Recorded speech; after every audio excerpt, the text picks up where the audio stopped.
¿Qué tal, queridos amigos? Sean bienvenidos. Nuevamente me da mucho gusto dirigirme a ustedes y le agradezco a Dios que nos permita volvernos a comunicar, aunque sea por este medio. Me da mucho gusto, como digo, que Dios nos haya prestado la vida para continuar en este proyecto que tenemos, seguir subiendo más contenido que sea útil para todos ustedes. Es para mí un gusto, un verdadero gusto, y espero que para ustedes sea benéfico este material. En el video anterior hablamos acerca del origen de los dioses, de cómo es que el hombre, según sus necesidades y según también sus ideales y sus formas de ver la vida, empezó a generarse dioses. O mejor dicho, se empezó a generar esa figura divina de adoración. ¿Y motivado en qué? Pues algunos de los motivos que vimos fue la admiración a sus antepasados o a personas con cualidades importantes, ya sea la valentía, ya sea la inteligencia, o cualquier cualidad que sobresaliera del resto. Pusimos el ejemplo bíblico e histórico también de este hombre llamado Nimrod, el cual fue el primer gobernante del mundo y el cual también está registrado que instituyó la primera religión. Ahora analicemos por qué hay mucha similitud en diferentes culturas de la tierra. Es decir, lo mismo que encontramos en las culturas de Mesoamérica, también las encontramos en las culturas griegas, la cultura romana, la cultura fenicia, la cultura egipcia, llámese cualquier cultura del otro lado del mundo, la cultura china, son muy parecidas. Decíamos que muchos practicaron la religión pagana, y esto era rendir culto a la naturaleza.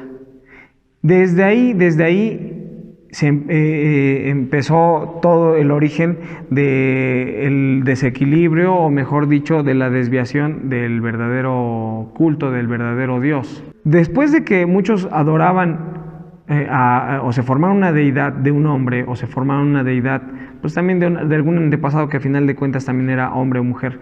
Hablábamos también del culto a los muertos, que esta tradición, justamente ahora aquí en México, pues es una de las tradiciones más fuertes, y no solamente de nuestro país, sino que en muchas partes del mundo también hay esa creencia, el culto a los muertos, y cómo se empezó a tratar a ellos como de divinidades.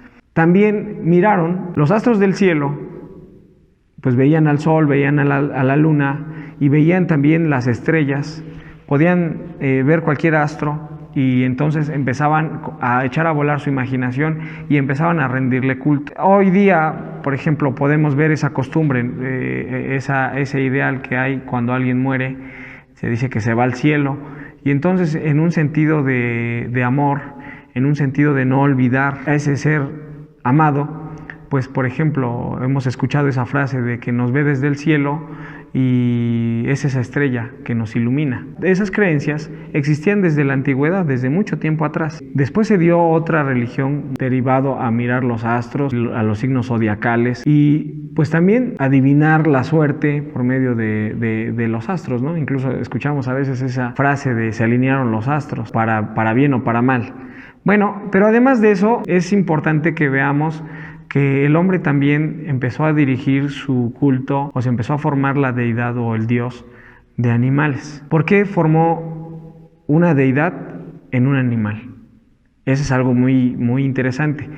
Se supone que el hombre es superior a las bestias, ya que el hombre domina en todo. A la fecha no hay ninguna otra especie que no sea el humano que haya podido lograr lo que el humano ha logrado. Es decir, aunque hay animales que tienen mucha inteligencia, que se presume mucha inteligencia, como es el caso de los delfines, o como pueden ser los simios, como puede ser cualquier otro animal, no hay precedente, o mejor dicho, ninguna especie ha logrado hacer lo mismo que el hombre: construir casas o edificios, inventar tecnología, desarrollar ciencia y cualquier clase de invento. Definitivamente todo el progreso ha sido del hombre. Pero el hombre, ¿por qué entonces decidió adorar a los animales, siendo que él es superior a los animales? Bueno, pues justamente, si ustedes se dan cuenta, todos los dioses en los que son adorados, hay algo muy curioso, y esto es que son una mezcla entre el hombre y el animal. O sea, por ejemplo, si hablamos de un minotauro, que es la mezcla, la mitad de su cuerpo es hombre y la otra mitad es un toro. Las esculturas egipcias está el cuerpo de un gato con la cabeza de un ser humano. Poseidón, el dios griego del mar, la mitad es hombre y la mitad es pez. ¿Por qué se fijaron los hombres en las bestias o en los animales para hacerse una deidad de ellos? Bueno, pues la razón es porque cada animal tiene algo que los distingue. Cada especie tiene algo en particular. Por ejemplo, los hombres los distingue su inteligencia. Si hablamos, por ejemplo, de un león, es la fiereza, es la majestad, por algo le llaman el rey de la selva. Si pensamos en un elefante, tienen fama de ser inteligentes y de ser sabios, de tener una memoria impresionante. Pensamos en un leopardo, un tigre, lo que los diferencia es su velocidad. Si yo les digo, el búho se utiliza para hacer algún logotipo en relación a la inteligencia, el conocimiento o en las escuelas, algo que tenga que ver con la educación. Si hablamos del pez, hay una inscripción que se dice que la utilizaban los antiguos cristianos o los primeros cristianos, y es la insignia de un pez. Incluso dentro tiene la inscripción que dice Iusus, o en letras como en griego, y decían que ese era el símbolo que se ponían en las puertas cuando los cristianos se reunían en secreto para que no fueran descubiertos. O sea, no tenían un letrero, sino solamente ponían esa inscripción en las puertas, y si pasaba algún cristiano, sabía que esa era una especie de señal, que ahí también eran cristianos y ahí se podían reunir. Pero realmente esto considero que es una mentira, ya que esta figura del pez o del pescado se dio desde culturas más antiguas, mucho más antiguas al cristianismo. Y la verdad de esto es que el pez siempre fue sinónimo para la religión pagana, siempre fue sinónimo de abundancia, de fertilidad. El hombre siempre ha relacionado la felicidad, de hecho la raíz etimológica felicidad es la fertilidad, porque antiguamente la gente asociaba la felicidad con la prosperidad, con que fueran fértiles sus terrenos de siembra, las tierras, con que ellos pudieran tener muchos hijos.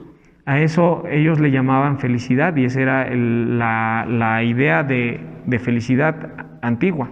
Podemos ver mucha evidencia de los pueblos que buscaban la fertilidad o la abundancia. Era un símbolo importante de fertilidad. Todos sabemos que los peces producen miles o tal vez millones de huevecillos y se reproducen en demasía.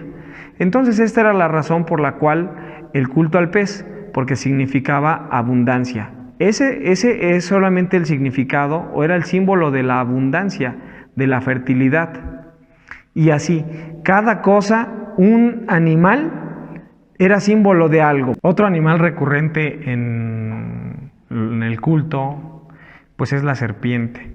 Y también es otra figura que la vemos constantemente en diferentes culturas, ya sea de este lado del planeta o del otro. La serpiente es representación de inteligencia, de astucia, de conocimiento, y para algunas culturas incluso de salud. Si ustedes ven, la cultura maya está muy relacionada con la serpiente. Todas las culturas prehispánicas o las culturas mesoamericanas están muy relacionadas con la serpiente.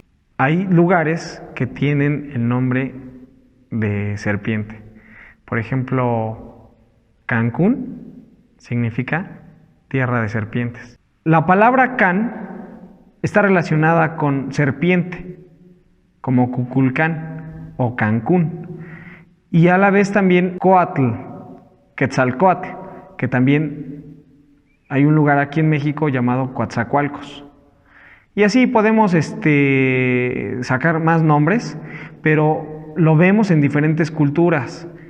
Ya dijimos, culturas de Mesoamérica, también en las culturas, en la cultura fenicia, en la cultura egipcia. Ustedes se acordarán de la diadema que tenían los dioses egipcios, o también tenían los faraones, que era una serpiente. La cultura china, esa serpiente enorme, que es como ellos lo conocen, como un dragón. Lo importante aquí es que vean ustedes qué tanto reinciden y cómo están orientadas las creencias a esos dioses. Esto es muy importante que cada uno de nosotros lo analice para que podamos llegar al punto claro, que es cuál es el Dios verdadero. ¿Creemos en un Dios que nos hizo o nosotros creemos en un Dios que nosotros mismos hicimos? La cultura griega es una cultura que ha aportado mucho a todas las culturas y a todas las personas de todos los tiempos, y esta cultura se le dio mucho pensar, le gustaba pensar, y de ahí son los grandes filósofos, que justamente filósofo es amante del conocimiento. Ellos introdujeron algo llamado mitología. Mitología se compone también de dos palabras: mito, que significa mentira, y logia, que significa estudio. Y esto es, en otras palabras, el estudio de la mentira. Para esto inventaron diferentes dioses. Los dioses, pues todos sabemos de los dioses griegos, y el principal dios, Zeus. Y de ahí se desprendía un sinnúmero de dioses de todo tipo. Y en este caso, se inventaban historias de todo tipo. Era una verdadera novela, la historia de sus dioses, de los dioses griegos. ¿Por qué una verdadera novela? Porque entre ellos había traiciones, porque entre ellos había luchas, y entre ellos también había pasiones. De repente el dios se mezclaba con la mujer, o de repente la diosa con el hombre. Y entonces de ellos nacían semidioses, como es el caso de Hércules, que era un semidios. No era ni dios, ni era humano como tal. Y así, por eso digo que son como novelas, sus historias de dioses. Pero no olvide y no pase desapercibido que es mitología, y la mitología es el estudio de la mentira. Los griegos después sabemos que fueron dominados por los romanos. Esa fue la siguiente cultura que gobernó el mundo. Y por consecuencia los romanos heredaron la cultura griega y sus mismos dioses, solamente que le cambiaron el nombre. Algunos era la misma figura, era la misma historia, solamente con otro nombre. Y bueno, eso ha venido hasta nuestros tiempos. Ahora me quiero centrar en un punto muy importante y que quiero que todos lo analicemos, porque hay cosas muy parecidas en todas las culturas. Y estas cosas parecidas, hay una que me impacta, que me gusta y que quiero traer a su mente en estos momentos. Estoy hablando del diluvio universal. ¿Qué hay de la historia del diluvio universal? Si ustedes investigan o indagan un poco, se van a dar cuenta cómo este diluvio universal aparece en muchas culturas. En los libros de estas culturas, en la Sumeria, en la cultura china, en la cultura griega, en la cultura judía y, impactante, en la cultura de Mesoamérica. Hay un libro llamado el Popol Vuh, que es como la Biblia de los mayas, y esta Biblia o este libro relata algo muy semejante a lo que relata la Biblia del diluvio. Todas estas coinciden en sus relatos, muy parecidos. En su libro Antigüedades de los Judíos, capítulo 5, en relación a lo que se vivió en el diluvio, después de ello, fíjense lo que dice. Después de eso, se dispersaron según sus lenguas, e instalaron colonias en todas partes. Cada colonia ocupó las tierras a las que había llegado y a las que Dios los había conducido, de tal modo que todo el continente se llenó de colonias, tanto las tierras mediterráneas como las marítimas. Muchos atravesaron el mar en barcos y habitaron las islas. Algunas naciones conservan el nombre que les dieron sus primitivos fundadores. Otras lo perdieron y otras introdujeron algunos cambios para hacerlo más comprensible por sus habitantes. Fueron los griegos los autores de estos cambios, porque en los siglos posteriores se hicieron poderosos y reivindicaron la gloria para sí, la gloria de la antigüedad, y aplicaron nombres a las naciones que sonaran bien y que ellos pudieran entenderlos mejor y les dieran formas concordantes de gobierno, como si fueran pueblos que procedían de ellos mismos. Aquí nos está dando un precedente histórico de lo que pasó. Después del diluvio, esa torre de Babel que muchos conocemos, se formó debido a que un hogar en un lugar muy alto, donde aunque subiera el agua, donde aunque hubiera inundación, no les alcanzara. Cuando leemos en la Biblia que dice, hagamos una torre muy alta que llegue hasta el trono de Dios, no debemos de pensar que, o tal vez, no lo sé, tal vez sí pensaban salir de la atmósfera, pero realmente lo que querían, según la traducción que se utilice, lo que querían era un lugar muy alto. Recordemos que la tierra, o mejor dicho, su población, era muy joven en experiencia. Digamos que no había tanta experiencia de ciencia y de conocimiento. Entonces muchos no conocían los límites territoriales como ahora nosotros los conocemos. Seguramente nosotros sabemos que hay un límite donde no podemos salir más o rebasar en el cielo, y para que no nos quedemos sin aire. Pues no sé, en el 1400, con la visita o la expedición de Cristóbal Colón, ustedes se acordarán que se creía que la tierra era plana. Pero bueno, ese no es el tema en esta ocasión. Ellos, después del diluvio, pensaron construir en lugares altos para que si llegaba otra inundación, otro diluvio de tal magnitud, pues no se inundaran y no vivieran la misma experiencia. Pero Dios les dice que tenían que poblar toda la tierra, porque solamente la Biblia relata que fueron 8 personas las que se salvaron, y estas 8 personas fueron Noé, su esposa, 3 de sus hijos con sus esposas, es decir, 4 parejas.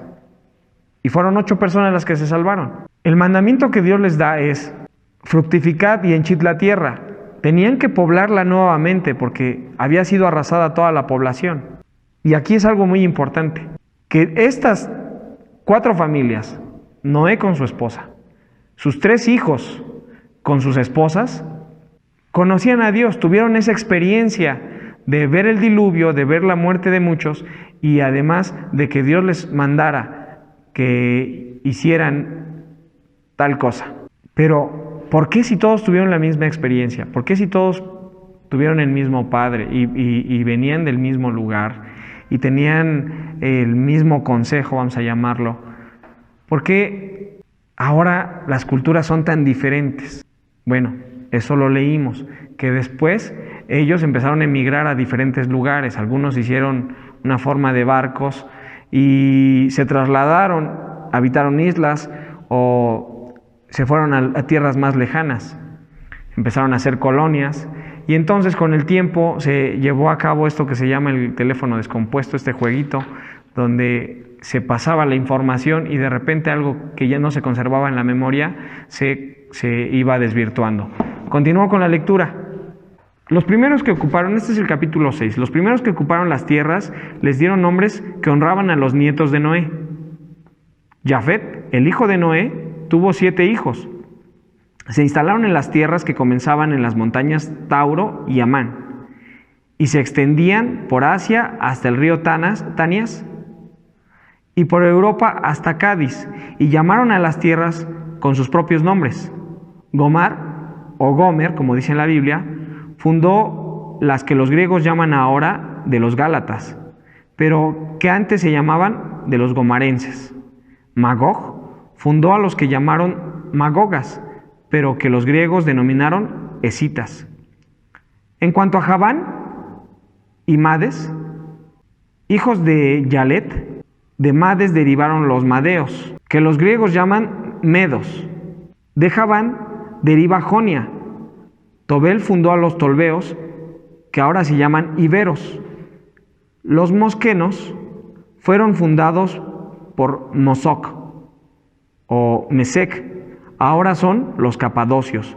Todavía queda una huella de las antiguas denominaciones, porque todavía ahora existe una ciudad llamada Masaca, o sea, Moscú, que puede informar a los que sean capaces de entenderlo, que así se llamó en un tiempo toda la nación. Bueno, sigue habiendo una serie de datos. Yo les invito a que ustedes, si lo pueden, lo investiguen, lo lean, para no cansarlos mucho. 3 hijos tuvo Noé y estos se repartieron las tierras del mundo. Fueron los que poblaron el mundo, lo repoblaron. Se sabe por lo que han escrito los historiadores que el hijo mayor era Sem, y de esto algunos pueblos de él se desprendieron, entre ellos el pueblo de Israel y otros. Por eso se les conoce también, incluso en los idiomas que se hablan, como idiomas semitas. El siguiente fue Cam. Cam ocupó las tierras de África, todo el continente africano. Y el tercero fue Jafet, y este pobló parte de Asia y Europa. De todos ellos provienen las razas en general, y que pues llegaron también a lo que es ahora que se le conoce el Nuevo Mundo, todo es el continente americano.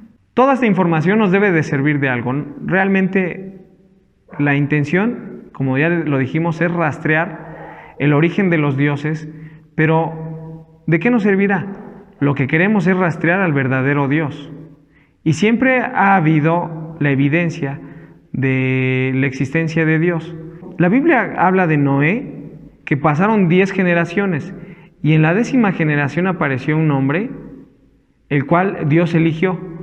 Este hombre se llama Abraham. Y este Abraham es justamente el punto nodal, o este punto de quiebre, donde convergen o donde coinciden las 3 religiones monoteístas. Habíamos dicho en el video anterior que era la religión judía, la religión cristiana y la religión islámica, así en su aparición. Acompáñame a leer Génesis capítulo 12, versículo 1 y 2. Dice así: Empero Jehová había dicho a Abraham: vete de tu tierra y de tu parentela y de la casa de tu padre a la tierra que te mostraré. Y haré de ti una nación grande, y bendecirte y engrandeceré tu nombre, y serás bendición. Amén. Este hombre halló gracia a los ojos de Dios, y Dios hizo un llamamiento a él, diciéndole: sal de tu tierra y de tu parentela y de la casa de tu padre a la tierra que yo te mostraré. Abraham vivía en Ur de los Caldeos, es decir, en la tierra de Caldea, que ahora pues es Babilonia. Y lo que hoy se conoce como Irak, tal vez, ¿qué podríamos decir? Está entre Irak e Irán. En esta parte, pero los caldeos eran muy famosos por ser idólatras, por tener muchos dioses y también por mirar los astros, por estar siempre fijándose y creer en la astrología. Dios le dice a Abraham: sal de tu tierra, de tu parentela y de la casa de tu padre a la tierra que yo te mostraré. Ahí inicia esta manifestación de Dios, donde elige a un solo hombre. La realidad de todo, quiero decirles, lo importante es que nosotros no elegimos a Dios. Dios es quien nos elige, y Dios es quien nos permite escucharlo, escuchar su llamamiento, o también es quien encubre el entendimiento para que nosotros nos alejemos de Él. De Abraham surge el pueblo de Israel. Abraham es el padre de esa nación. Y es por esto que hoy día los judíos se adjudican la creencia en ese Dios o que solamente tienen a ese Dios, al Dios verdadero. Pero algo importante que quiero ahora manifestar por medio de las Santas Escrituras, me gustaría que me acompañen a leerlo en Romanos capítulo 3, versículo 29. ¿Es Dios solamente Dios de los judíos? ¿No es también Dios de los gentiles? Cierto, también de los gentiles. Pablo es conocido porque fue el hombre judío que tuvo una visión persiguiendo a todo el grupo que seguía a Jesús. Tiene una visión en el camino a Damasco y Jesús le habla y le dice: Pablo, en este caso le decía Saulo, Saulo, ¿por qué me persigues? Él pregunta que quién era y entonces dice: soy a quien tú persigues, es decir, a Jesús. Y aquí es donde me pregunto, o nos deberíamos de preguntar, ¿por qué coinciden tanto? Porque hay muchas historias religiosas o de diferentes religiones que pudieran tener algunas coincidencias, pero están deformes. Y eso hace que nosotros dudemos o que pues ya no encontremos el camino que nos lleva hacia Dios.